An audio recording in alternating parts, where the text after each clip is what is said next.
Welcome to Rain Stories, a place where calm rain meets timeless stories. Here, each episode is created to help you relax, unwind, and fall asleep while discovering the lives of remarkable people from history. If you find comfort in this quiet journey, please consider liking the video and subscribing to the channel.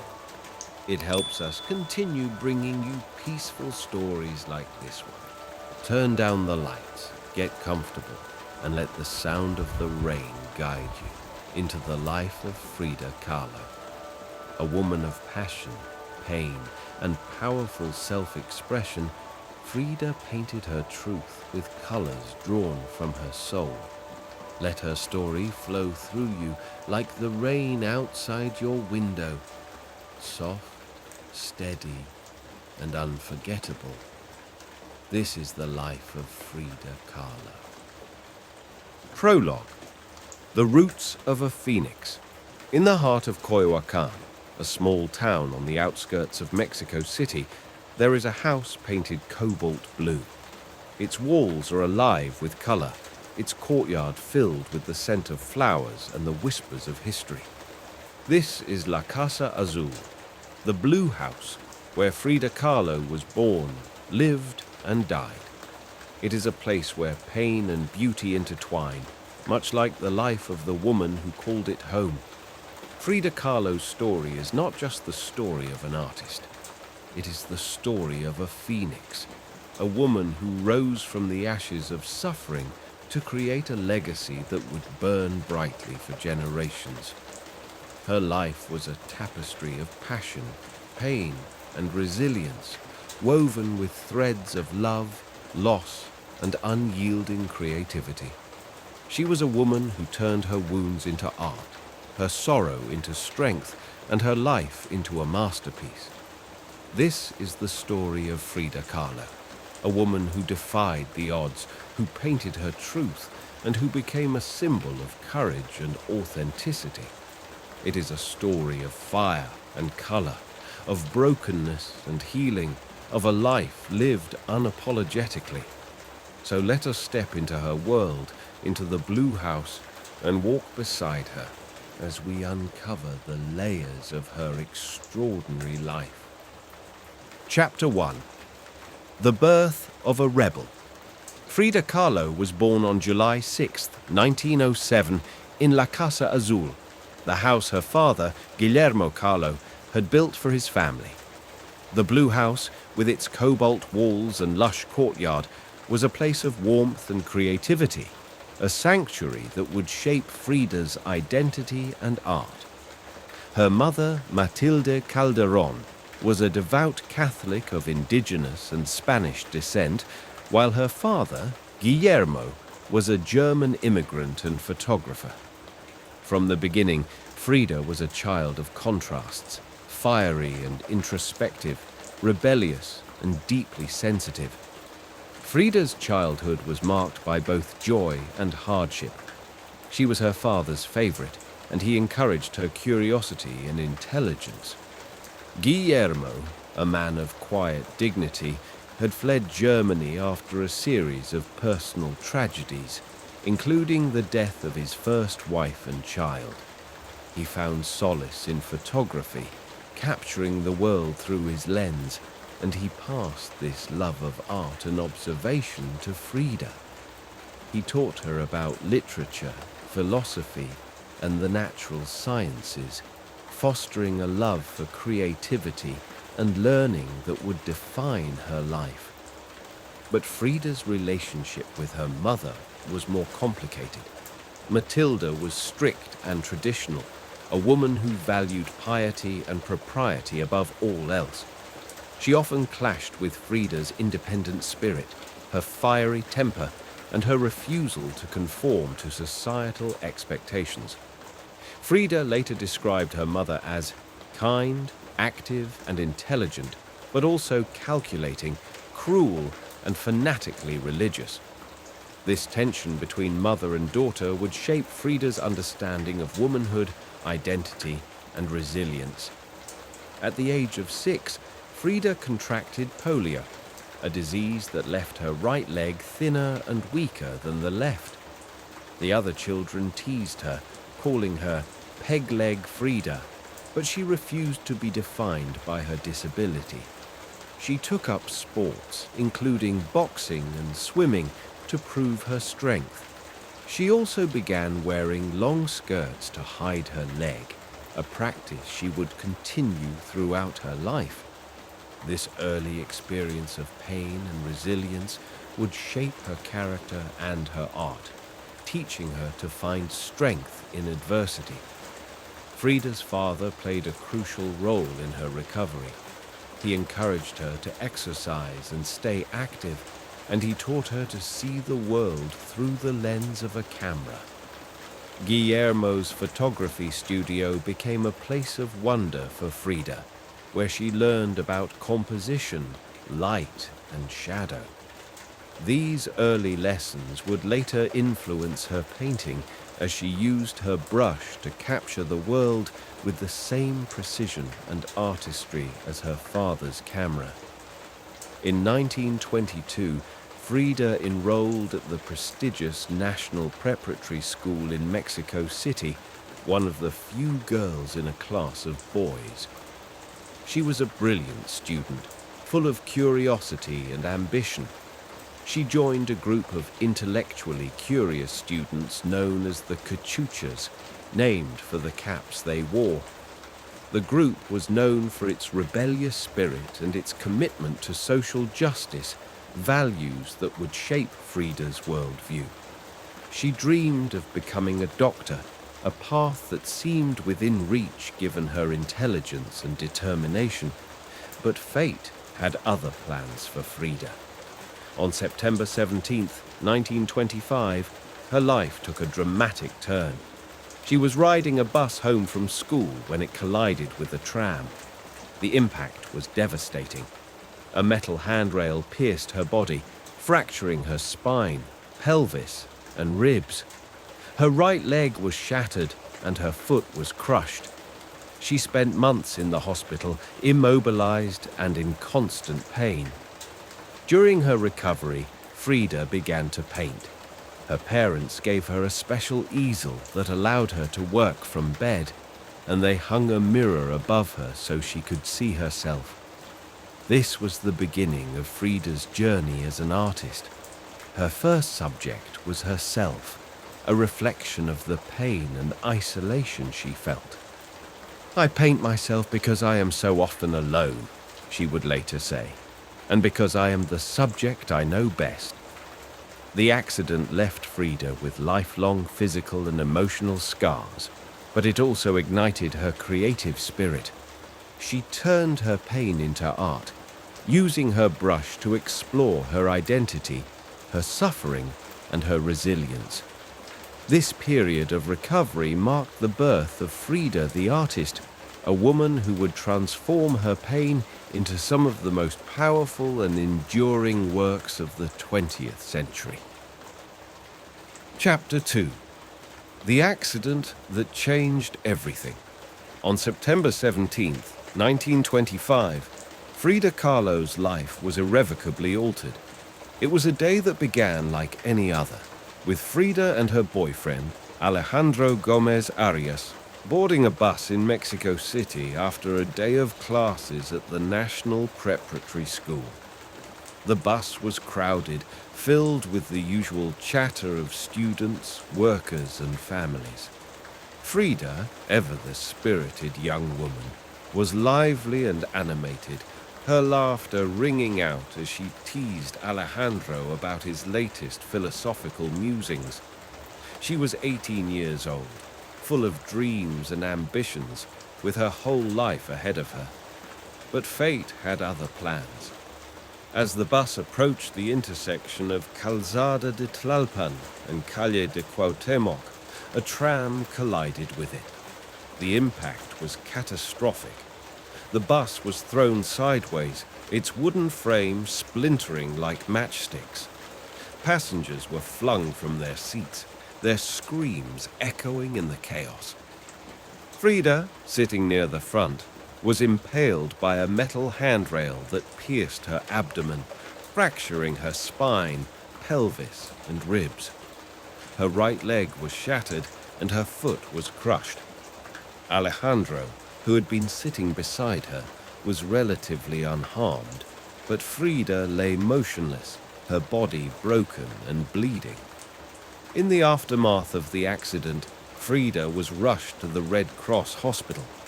The doctors were unsure if she would survive. Her injuries were severe. Her spine was fractured in 3 places, her collarbone and ribs were broken, and her pelvis was shattered. The metal handrail had entered her body through her lower back and exited through her vagina, leaving her with internal injuries that would plague her for the rest of her life. Her right leg, already weakened by childhood polio, was fractured in 11 places, and her foot was dislocated. For weeks, Frida hovered between life and death. She was immobilized in a full-body cast, her pain so intense that even the slightest movement was agony. Her parents, Guillermo and Matilde, kept vigil by her bedside, their faces etched with worry. Frida's once vibrant spirit seemed dimmed, her fiery energy replaced by a quiet, almost otherworldly stillness. But even in her darkest moments, Frida's resilience began to shine through. She refused to give up, determined to reclaim her life no matter the cost. It was during this long, painful recovery that Frida began to paint. Her parents, recognizing her need for distraction and expression, gave her a special easel that allowed her to work from bed. They also hung a mirror above her so she could see herself. This was the beginning of Frida's journey as an artist. Her first subject was herself, a reflection of the pain and isolation she felt. "I paint myself because I am so often alone," she would later say, "and because I am the subject I know best." Frida's early self-portraits were raw and unpolished, but they were filled with emotion. She painted herself as she saw herself, vulnerable, broken, yet defiant. In one of her first works, Self-Portrait in a Velvet Dress, she depicted herself as a regal, almost ethereal figure, her dark eyes staring out at the viewer with a mixture of sadness and strength. It was as if she were saying, "This is who I am, this is what I have endured, and I am still here." The accident left Frida with lifelong physical and emotional scars. She would undergo more than 30 surgeries over the course of her life, and her pain would never fully disappear. But the accident also ignited her creative spirit. It forced her to confront her own mortality, her identity, and her place in the world. Through her art, she found a way to process her pain, to make sense of her suffering, and to assert her existence. Frida's recovery was slow and arduous. She spent months in the hospital, followed by even more months confined to her bed at home. Her once active life was replaced by a world of stillness and solitude. But even in her isolation, Frida found beauty. She filled her room with flowers, books, and art, creating a sanctuary where she could heal and create. She read voraciously, devouring works by Goethe, Marx, and Freud, and she began to explore her own identity through her paintings. The accident also deepened Frida's connection to her Mexican heritage. As she lay in bed, she began to reflect on her roots, on the traditions and symbols that had shaped her. She started wearing traditional Tijuana dresses, their vibrant colors and intricate embroidery a stark contrast to the drab hospital gowns she had grown accustomed to. These dresses became a symbol of her identity, a way of reclaiming her body and her culture. Chapter 3. The Birth of an Artist. The months after the accident dissolved into a single, endless day. The white ceiling of her bedroom became Frida's sky, the cracks in the plaster her constellations. Pain was her constant companion, sharp when the nurses adjusted her corset, dull and throbbing when the morphine wore off, alive as a second heartbeat. Her body, once strong and nimble, was now a fractured thing. Her spine held together by metal rods, her right leg withered from childhood polio, and her pelvis shattered like a porcelain doll dropped on stone. The doctors whispered words like "miracle" and "never walk again," but Frida clenched her teeth and cursed them under her breath. Her father, Guillermo, was the only one who didn't treat her like a ghost.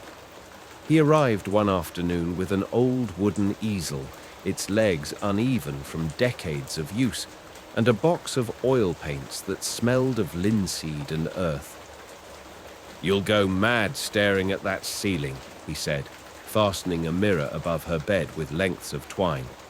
"Paint what you see, even if it's only your own face." At first, her hands shook. The brushes felt foreign, clumsy, tools for a life she'd never planned. She ruined 3 canvases with muddied colors before rage took over. She stabbed the brush into crimson paint and slashed a streak across the 4th. The violence of the gesture shocked her. For the first time since the bus crash, she'd made a mark on the world that wasn't a scream or a tear. She began with her feet, peeking from beneath the sheets. They were swollen, the toes faintly blue from poor circulation. She painted them as they were, ugly, honest. Then her legs, one taut with muscle memory, the other thin as a dried branch. She painted the leather straps of her brace, the puckered scars along her stomach where surgeons had dug for bone fragments. When she reached her face, she paused. The mirror showed a stranger, dark circles under her eyes, lips chapped from pain-induced neglect. She leaned closer. The stranger stared back, unflinching. "Good," Guillermo murmured when he saw the sketch. "You don't hide." Chapter 4. Love and Thunder. The first time Diego Rivera kissed her, Frida bit his lip hard enough to draw blood. He roared with laughter, wiping his mouth with the back of his hand before crushing her against the scaffolding of his latest mural. "Little fighter," he growled, his breath hot against her ear as she struggled in his grasp. "This is why I'll marry you." She stopped fighting then, not because she surrendered, but because she realized with sudden, terrifying clarity that he meant it. Their courtship was a public spectacle. Mexico City's art circles buzzed with the scandal, the gargantuan muralist, 20 years her senior and notorious for devouring women like sweetbread, and the limping girl with the unsettling paintings, who showed up uninvited at his studio every afternoon. Frida's mother wept into her rosary. Her father said nothing, only watched Diego through narrowed eyes before handing him a glass of tequila with a resigned sigh. The wedding was a farce. Frida wore a blue dress borrowed from a communist seamstress, its pockets stuffed with paintbrushes in silent rebellion against the lace and pearls her sisters had tried to force upon her. Diego forgot his own vows halfway through, improvising a rant about capitalist oppression that made the priest visibly sweat. When they kissed, Frida tasted tobacco and the metallic tang of the pigments he'd been grinding that morning. Their home in Coyoacán became a living thing. Walls painted cobalt blue to ward off evil spirits, the courtyard overrun with monkeys and parrots Diego brought home like stray cats. Nights blurred into days of smoke and music, poets and revolutionaries drinking themselves sick around the kitchen table while Frida held court, her laughter sharp as broken glass. She painted between the chaos, perching on stepladders to work despite the agony in her spine, leaving fingerprints of vermilion and gold on everything she touched. The fights started small, a misplaced sketchbook, a flirtation taken too far at a party. Then came the first real explosion. Frida finding Diego in their bed with her younger sister Cristina, the sheets still damp with betrayal. She didn't scream. She walked calmly to her studio and methodically smashed every clay pot in the room before painting her first truly brutal work, a naked Cristina writhing on a blood-red bed while Diego loomed over her with the face of a pig. When Diego saw it, he wept, not from remorse, but from awe. "You've outdone Goya," he whispered, tracing the angry brushstrokes with trembling fingers. Frida spat at his feet and left for Paris the next morning. The city of light embraced her like a long-lost daughter. Surrealists fawned over her primitive genius, not realizing the jungle motifs in her paintings weren't exotic fantasies but memories, the actual leaves and insects that had grown through her childhood bedsheets during months of illness. She drank absinthe with Picasso, who called her the only real artist in Mexico, and let a Russian revolutionary kiss her in a smoky jazz club just to taste the danger. But when Vogue magazine wanted a glamorous portrait, she painted herself wearing a thorn necklace that drew beads of real blood onto her collarbones. Diego's telegrams arrived daily, sometimes pleading, sometimes furious, always signed with the same possessive flourish, "Your Diego." She burned them all except one, which she kept tucked in her corset. "Come home, you impossible woman. The monkeys are starving, and so am I." The miscarriage happened in a cheap hotel room in Detroit. Frida had known she was pregnant for exactly 13 days before her body tore itself apart in a nightmare of blood and tissue.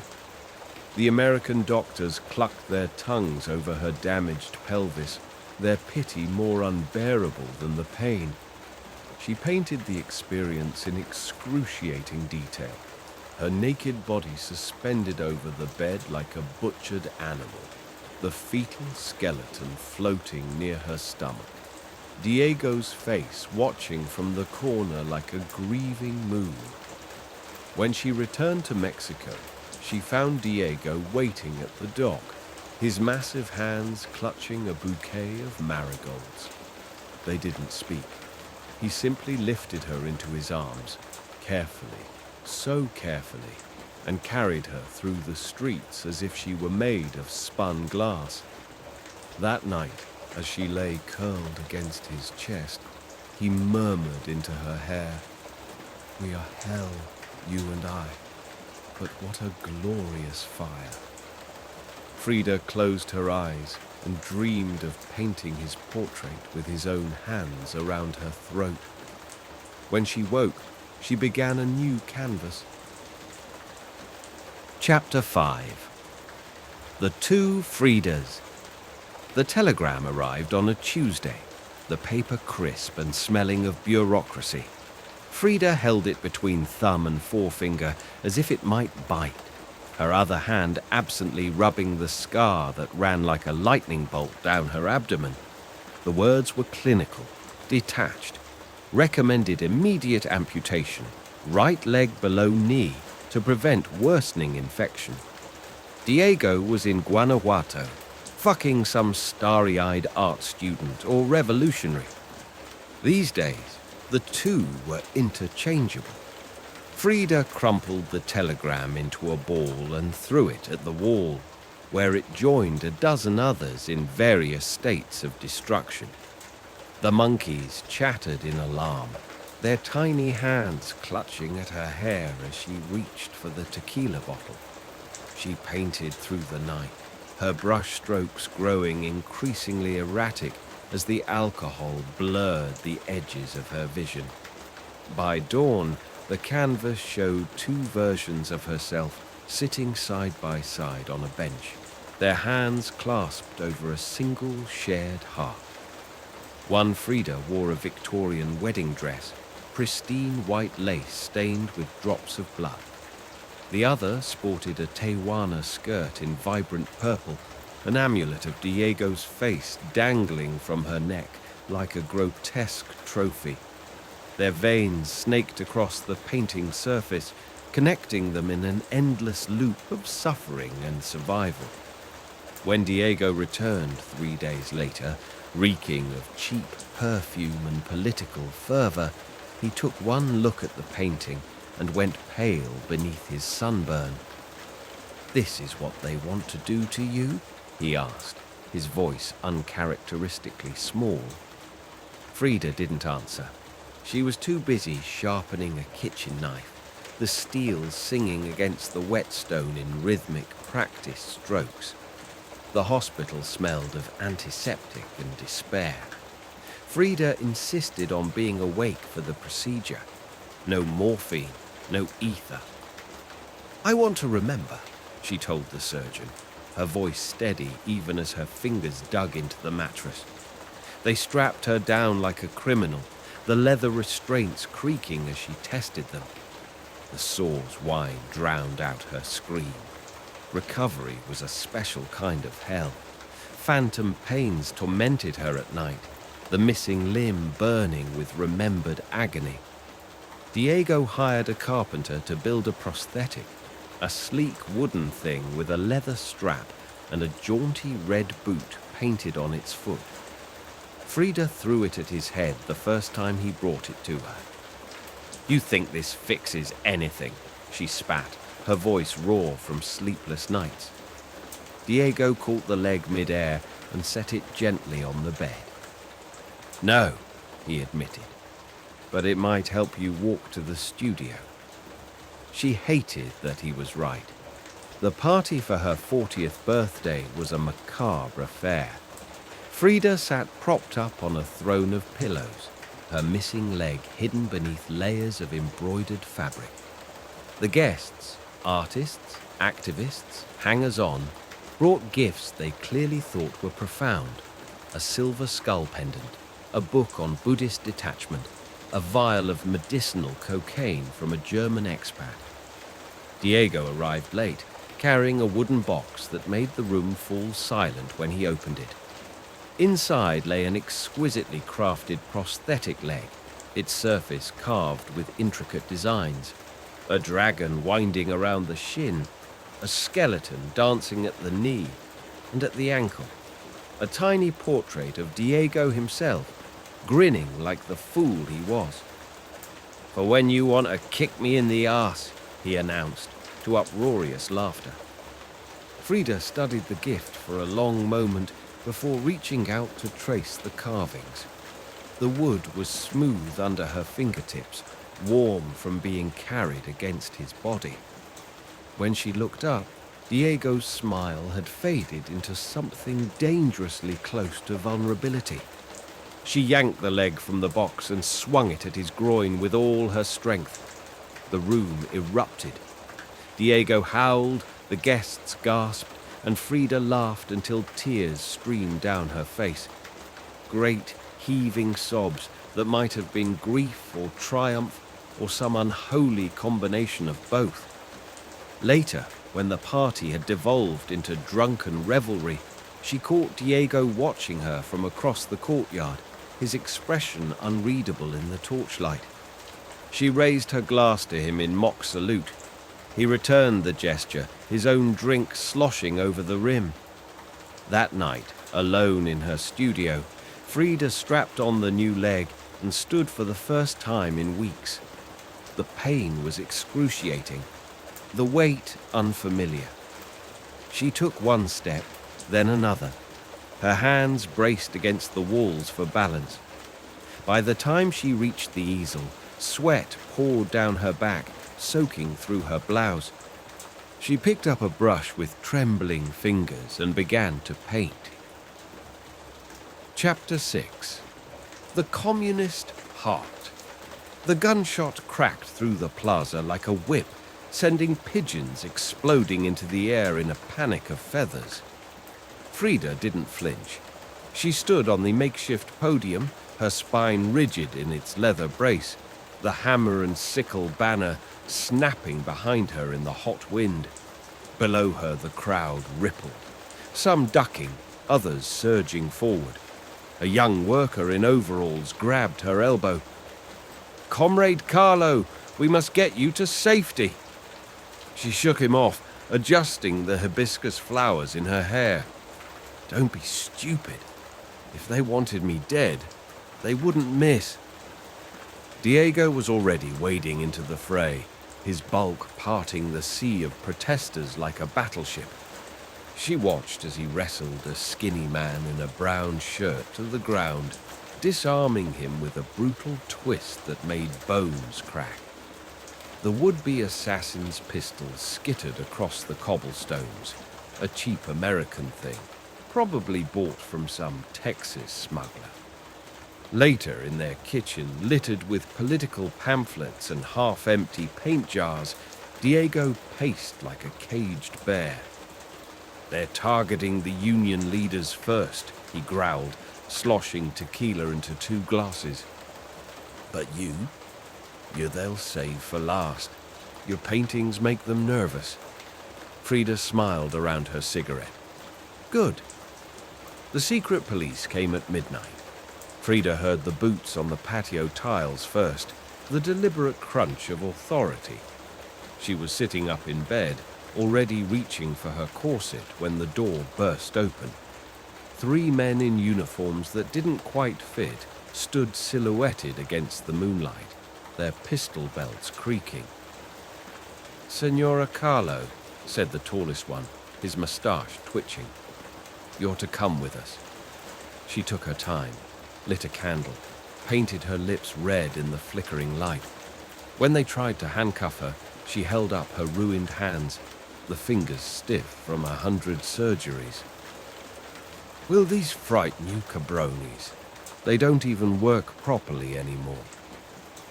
The cell was damp and stank of urine. They'd given her no chair, so she lowered herself onto the floor with careful dignity, spreading her skirts around her like a bloodstain. The interrogator was a baby-faced lieutenant who couldn't meet her gaze. "You hosted Leon Trotsky in this country," he began, shuffling papers. Frida laughed until she coughed. "I fucked Leon Trotsky in this country. Get your facts straight." The slap came fast, snapping her head sideways. She licked the blood from her split lip and grinned. "Ask your questions, mi vida. I have paintings to finish."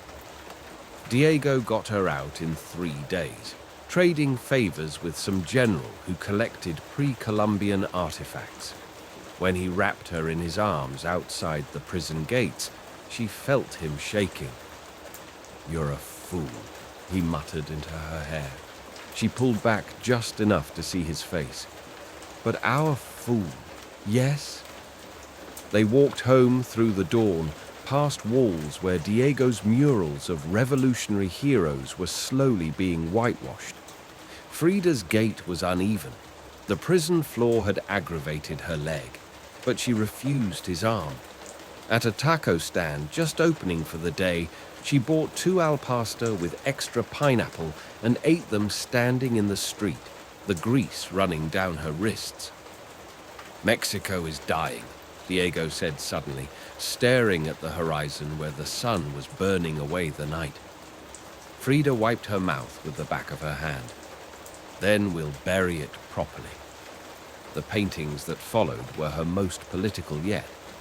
Marxism will. Give Health to the Sick showed her discarding her crutches as a giant hand, Diego's, unmistakably, cradled her naked body. She painted herself as a wounded deer, arrows piercing her flesh, while New York's skyscrapers burned in the distance. When the government confiscated one of Diego's murals, she hosted a funeral for it in their courtyard, serving black margaritas to mourners while a mariachi band played revolutionary hymns. The night before her final exhibition in Mexico City, Frida lay awake in bed, listening to the monkeys rustle in the courtyard. Diego snored beside her, one arm flung possessively across her waist. She studied his face in the moonlight, the jowls gone slack, the famous eyebrows wild as untamed brushstrokes. Slowly, so as not to wake him, she extracted herself and limped to the studio. The unfinished canvas on the easel glowed faintly, a self-portrait with her hair cropped short, dressed in a man's suit. She'd painted her heart outside her chest, red and pulsing in her hand like a grenade. Frida picked up a brush and began to outline the detonator wires. Chapter 7. The Dream of Bones. The morphine turned Frida's nights into a theater of the grotesque. Visions pulsed behind her eyelids, her disembodied spine floating in a glass jar, Diego's murals peeling off walls to reveal screaming faces, the bus accident replaying in slow motion with her younger self waving from the wreckage. She'd wake choking on phantom screams, her fingers scrabbling at the bedposts as if clinging to life itself. The nurses had stopped reacting to her midnight terrors. They simply mopped her brow and injected another dose, their hands impersonal as butchers. Her bedroom had transformed into a macabre installation, votive candles guttering before Catholic saints and communist icons alike, a cabinet of pre-Columbian figurines watching with hollow eyes, the wheelchair she refused to use gathering dust in the corner like a discarded exoskeleton.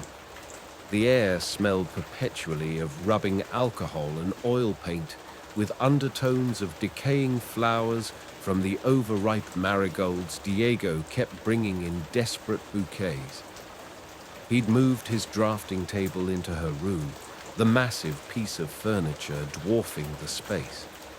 Now he worked within arm's reach, his bulk hunched over blueprints for unrealized murals, stealing glances at her while pretending not to.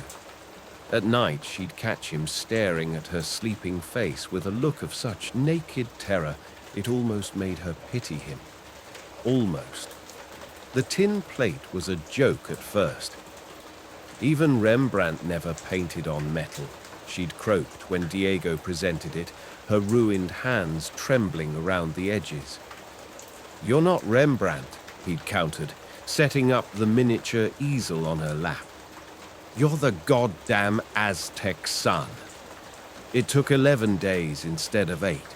Some mornings her fingers wouldn't close properly around the brush, sending cobalt blue skittering across the sheets. Other days, the pain was so immense, she saw triple, painting 3 Fridas that dissolved at the edges like sugar in water. The nurses would find her whispering to her reflection in the hand mirror, arguing about brush techniques with a woman who wasn't there. The finished piece glowed like a religious icon. She'd pared her face down to its essential elements, the famous unibrow now more silver than black, the lips slightly parted as if caught mid-breath.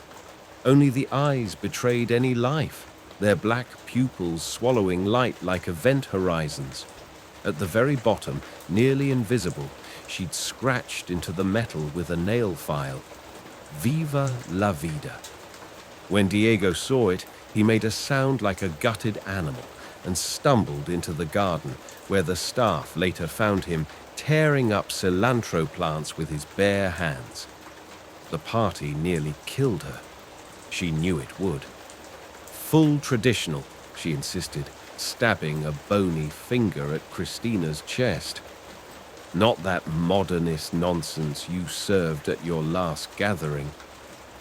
They dressed her in layers of embroidered Tijuana skirts that hid the wasting of her legs, stacking enough pillows behind her to approximate sitting upright.